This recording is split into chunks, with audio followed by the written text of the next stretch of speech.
হরে কৃষ্ণ। শ্রীমদ্ভগবতের দশম স্কন্ধের দ্বিতীয় ভাগের একবিংশতি অধ্যায় গোপীগণের কৃষ্ণের বংশীধ্বনির মহিমা কীর্তন শ্রবণ করুন।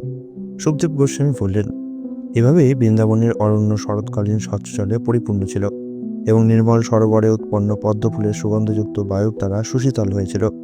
অচ্যুত ভগবান তার গাভী ও গোপবালক সখাদের সঙ্গে সেই বৃন্দাবনের অরণ্যে প্রবেশ করলেন। বৃন্দাবনের সরোবর, নদী ও পর্বত সকল মত্ত ভ্রমর এবং পুষ্পিত বৃক্ষে বিচরণশীল পক্ষীকুলের ধ্বনিতে নিনাদিত ছিল। গোপবালকগণ ও শ্রী বলরামের সঙ্গে মধুপতি শ্রীকৃষ্ণ সেই বনে প্রবেশ করলেন এবং গোচারণকালে তার বংশী বাজাতে শুরু করলেন। অল্পবয়স্কা ব্রজনারীগণ যখন কৃষ্ণের বংশীর গীত শ্রবণ করলেন, যা কামদেবের প্রভাব উদয় করে, তখন তাদের কেউ কেউ গোপনে অত্যন্ত অন্তরঙ্গ সখীদের কাছে কৃষ্ণের গুণসমূহ বর্ণনা করতে আরম্ভ করলেন। গোপীগণ কৃষ্ণ সম্বন্ধে বলতে শুরু করলেন, কিন্তু যখন তার কার্যাবলী তারা স্মরণ করছিলেন, হে রাজেন, তখন কামদেবের বেগে তাদের চিত্ত বিক্ষিপ্ত হওয়ায় তারা আর বলতে পারলেন না। মস্তকে ময়ূর পুচ্ছভূষণ, কর্ণদয় নীল কর্ণিকার পুষ্প, স্বর্ণের মতো উজ্জ্বল পীতবসন এবং বৈজয়ন্তীমালা পরিধান করে ভগবান শ্রীকৃষ্ণ তার চিন্ময় নটবর রূপ প্রদর্শন করে তারই পদচিহ্নের দ্বারা শোভিত বৃন্দাবনের অরণ্যে প্রবেশ করলেন। তিনি তার বেণু রন্ধ্রসমূহ তার অধরামৃত দ্বারা পূর্ণ করেছিলেন, আর গোপবালকেরা তখন তার মহিমা কীর্তন করেছিল। হে রাজেন, ব্রজের অল্পবয়স্ক নারীগণ যখন সমস্ত প্রাণীর মন হরণকারী ভগবান শ্রীকৃষ্ণের বংশীধ্বনি শ্রবণ করলেন, তখন তারা পরস্পরকে আলিঙ্গন করলেন আর তা বর্ণনা করতে শুরু করলেন।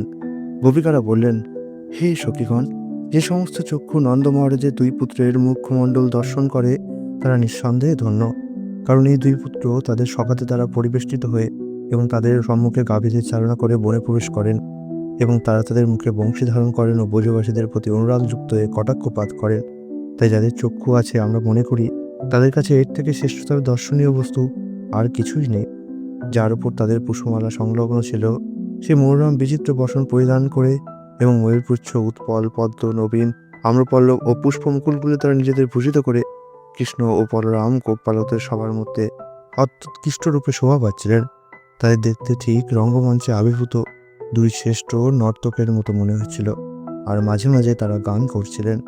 হে গোপীগণ, স্বতন্ত্রভাবে কৃষ্ণের অধরামৃত উপভোগ করার জন্য এই বংশী এমন কি মঙ্গলজনক কার্যের অনুষ্ঠান করেছে, এবং প্রকৃতপক্ষে ওই অমৃত যাদের উপভোগ্য, সেই আমাদের গোপিকাদের জন্য কেবলমাত্র রস অবশিষ্ট রেখেছে। এই বংশীর পূর্বপুরুষ বাঁশ গাছগুলি আনন্দে অশ্রু দ্বারা বর্ষণ করছে।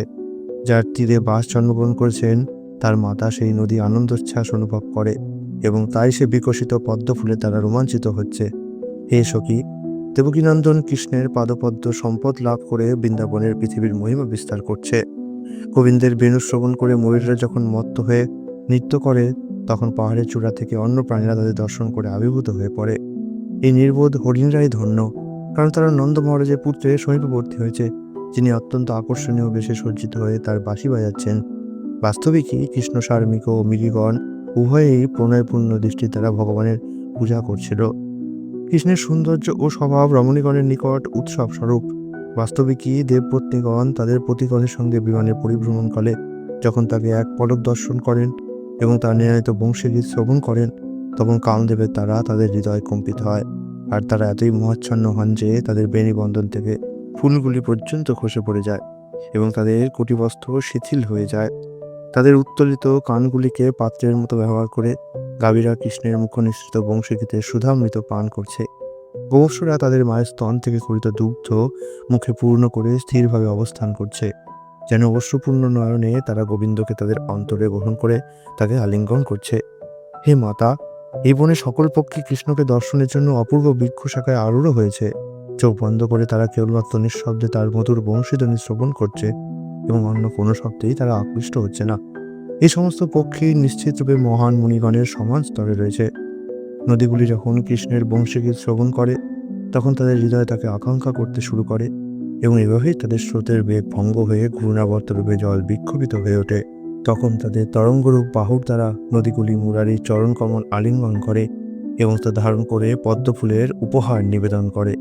প্রখর রৌদ্রের উত্তাপের মধ্যেও বলরাম ও গোপবালকদের সঙ্গে ভগবান শ্রীকৃষ্ণ ব্রজের পশুগুলিকে চড়াতে চড়াতে অনবরত তা বংশীধ্বনি করছেন। তা দর্শন করে আকাশের মেঘ প্রেমবশত নিজেকে বিস্তার করেছে। সে উঁচুতে উঠে গিয়ে নিজ দেহের অসংখ্য পুষ্প সদৃশ জলবিন্দু দ্বারা তার সখার জন্য একটি ছত্র নির্মাণ করেছে। বৃন্দাবন অঞ্চলের সবর রমণীরা যখন ঈষৎ লাল বর্ণের কুঙ্কুমের দ্বারা চিহ্নিত কৃষ্ণ দর্শন করলেন, তখন তারা কামে পীড়িত হয়ে বিচলিত হয়। ভগবান শ্রীকৃষ্ণের পাদপদ্মের বর্ণের কুণান্বিত এই কুমকুম প্রথমে তার প্রিয়াগণের স্তনে অনুলিপ্ত ছিল, আর সবর রমণীরা যখন তাদের মুখে ও স্তনে তা লেপন করেন, তখন তাদের সমস্ত দুশ্চিন্তা তারা পরিত্যাগ করে। ভক্তগণের মধ্যে এই গোবর্ধন পর্বতই শ্রেষ্ঠ। হে সখীগণ, এই পর্বত গোবৎস, গাভী ও গোপগণের সঙ্গে ভগবান শ্রীকৃষ্ণ ও বলরামকে পানীয় জল, অত্যন্ত কোমল ঘাস, গুহা, ফল, বুল, ফুল, শাক ও সবজি ইত্যাদি সমস্ত রকমের প্রয়োজনীয় দ্রব্যই সরবরাহ করে। এভাবেই এই পর্বত ভগবানকে পরম শ্রদ্ধা নিবেদন করছে। কৃষ্ণ ও বলরামের চরণস্পর্শ লাভ করার ফলে গোবর্ধন পর্বতকে অত্যন্ত উৎফুল্ল মনে হচ্ছে।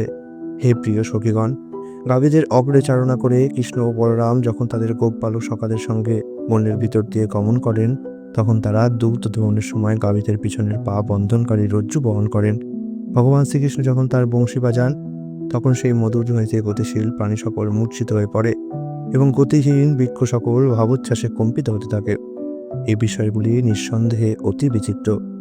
এভাবেই বৃন্দাবনের বনে বিচরণকারী পরমেশ্বর ভগবানের ক্রীড়াময় লীলাসমূহ পরস্পরের প্রতি বর্ণনা করতে করতে গোপীগণ তার চিন্তায় সম্পূর্ণরূপে নিমগ্ন হয়েছিলেন। ইতি শ্রীমদ্ভগবতে দশম স্কন্ধের গোপীগণের কৃষ্ণের বংশীধ্বনির মহিমা কীর্তন নামক একবিংশতি অধ্যায়ে কৃষ্ণ কৃপা শ্রীমূর্তি শিল অভয় চরণারবিন্দ ভক্তিবেদান্ত স্বামী প্রভুপাদের দীনহীন দাস ও বিন্দকৃত অনুবাদ সমাপ্ত হল। হরে কৃষ্ণ।